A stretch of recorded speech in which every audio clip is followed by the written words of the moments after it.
One India Kannada YouTube ಚಾನಲ್ಗೆ ಸ್ವಾಗತ. ನಾನು ಸಂದೀಪ್. IPL 10ನೇ ಆವೃತ್ತಿಯ 23ನೇ ಪಂದ್ಯ ಎಂದು ಗುಜರಾತ್ ಮತ್ತು ಕಲ್ಕತ್ತಾ ತಂಡದ ನಡುವೆ ನಡೀತಾ ಇರುವಂಥದ್ದು. ಈ ಒಂದು ಪಂದ್ಯದಲ್ಲಿ ಈಗ ಮಳೆಯ ಕಾರಣ ಒಂದು ಪಂದ್ಯವನ್ನು ನಿಲ್ಲಿಸಲಾಗಿದೆ. ಕಾದು ನೋಡಬೇಕಾಗಿದೆ ಇದೇ ರೀತಿ ಒಂದು ಮಳೆ ಮುಂದುವರಿಯುತ್ತಾ ಅಥವಾ ಮಳೆ ನಿಂತ ನಂತರ ಮತ್ತೆ ಈ ಒಂದು ಪಂದ್ಯ ಶುರು ಆಗುತ್ತಾ ಅಂತ. ಸದ್ಯದ ಸ್ಥಿತಿಯಲ್ಲಿ ಗುಜರಾತ್ ತಂಡ 62 ರನ್ಗಳನ್ನು ಬಾರಿಸಿ 1 ವಿಕೆಟ್ ಅನ್ನು ಕಳ್ಕೊಂಡಿರುವಂಥದ್ದು. ಈಗ ಗುಜರಾತ್ ತಂಡಕ್ಕೆ ಗೆಲುವನ್ನು ಸಾಧಿಸಲು 90 ಬಾಲ್ಗಳಲ್ಲಿ 126 ರನ್ಗಳ ಒಂದು ಅವಶ್ಯಕತೆ ಇದೆ.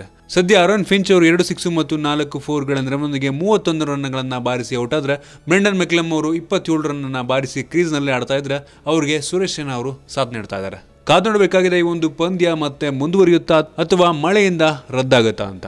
ಒಂದು ವೇಳೆ ಈ ಮಳೆ ನಿಲ್ಲಲಿಲ್ಲ ಅಂದ್ರೆ ಡಕ್ವರ್ತ್ ಲೂಯಿಸ್ ಮೆಥಡ್ ಪ್ರಕಾರ ಜಯವನ್ನ ಘೋಷಣೆ ಮಾಡಲಾಗುತ್ತೆ. ಕಾದು ನೋಡಬೇಕಾಗಿದೆ ಯಾವ ಒಂದು ತಂಡಕ್ಕೆ ಜಯ ಸಿಗುತ್ತೆ ಅಂತ, ಅಥವಾ ಮಳೆ ನಿಂತರೂ ನಿಲ್ಬಹುದು. ನಿಮ್ಗೆ ಅನ್ಸುತ್ತೆ ಅಂತ ಕಡೆ ಕಾಮೆಂಟ್ ಅಲ್ಲಿ ತಿಳಿಸಿ. ನಿಮಗೆ ಅಂದ್ರೆ ವಿಡಿಯೋ ಇಷ್ಟ ಆಗಿದ್ರೆ ಲೈಕ್ ಮಾಡಿ, ಶೇರ್ ಮಾಡಿ. ಇದೇ ರೀತಿ ನಮ್ಮ ಬೇರೆ ಬೇರೆ ವಿಡಿಯೋಗಳಿಗೆ ಒನ್ ಇಂಡಿಯಾ ಕನ್ನಡ ಯೂಟ್ಯೂಬ್ ಚಾನಲ್ಗೆ ಸಬ್ಸ್ಕ್ರೈಬ್ ಮಾಡಿ. ಧನ್ಯವಾದ.